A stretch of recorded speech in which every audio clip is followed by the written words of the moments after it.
Okay, and here we go. I just planted a whole bunch of stuff, and in a bunch of different trays. I planted my harebell. I planted the prairie smoke. I planted the oval leafed whatever that's called, Asclepias ovalifolia, or milkweed is the other name of that one. I planted allium cyrinum, an onion, wild onion of some sort, and I also planted Helianthus passiflora rhomboides. I planted Eurybia siberica. I planted Gaillardia aristata, whole bunch of it, and it's still sucking up some of the water.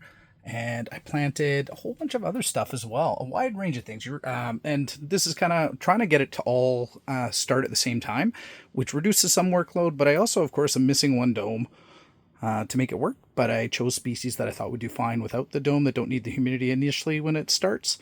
And we'll see how things go. Different approach this year. Instead of having a dribble of everything coming through, it'll all kind of come at once and be ready to plant at a better time. So timing was a big part of the theme this year for planting.